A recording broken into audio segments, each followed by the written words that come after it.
The street was quiet, too quiet. Streetlights cast long, eerie shadows. I hugged my jacket closer, a shiver running down my spine. Something felt off. The air was still, not even a gentle breeze rustling through the trees. It was the kind of silence that pressed in on you, suffocating.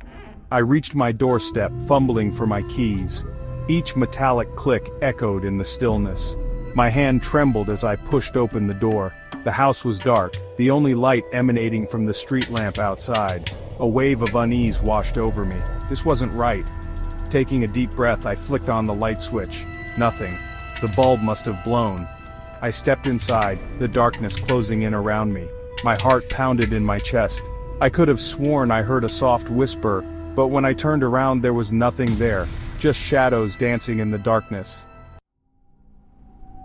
Every night the same routine. Lock the door, check the windows, double-check the locks.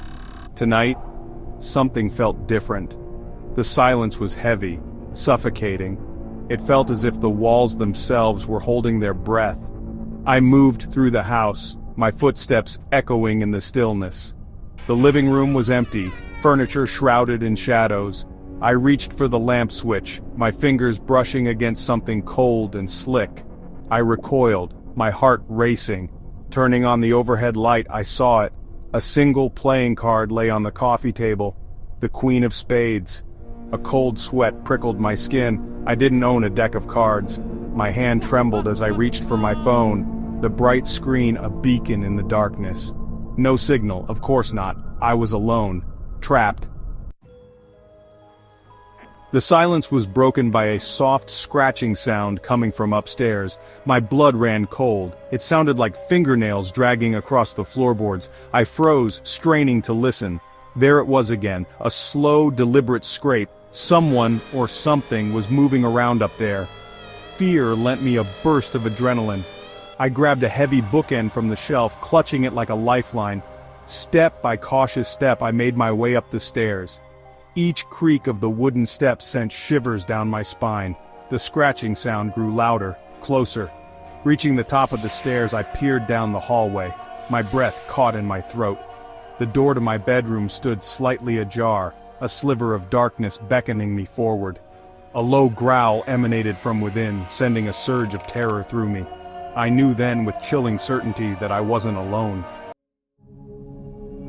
Heart pounding in my chest, I slowly pushed open the bedroom door. The scratching stopped. The room was dark, except for a faint glow emanating from the closet mirror. It pulsed with an eerie, otherworldly light. A low hum vibrated through the air, setting my teeth on edge. Taking a shaky step forward, I felt an icy breath on the back of my neck. I whirled around, bookend raised, but there was nothing there, just shadows twisting in the dim light. Then, I saw it. A figure, tall and skeletal, reflected in the mirror. Its eyes, two glowing embers, stared back at me. My scream died in my throat as the figure turned, its clawed hand reaching out from the mirror. It lunged towards me, its touch sending a jolt of pure terror through my veins. I stumbled back, tripping over my own feet. The bookend clattered to the floor, the sound lost in the deafening roar that filled the room. Panic surged through me. I scrambled back, scrambling for purchase on the slick hardwood floor. The figure advanced, its form solidifying, becoming more real with each passing second. It was close enough now that I could smell the decay, the stench of death clinging to its cold, lifeless skin. I had to get out. Now!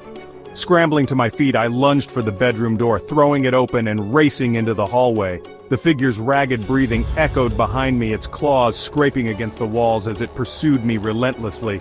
I burst out of the house into the cool night air.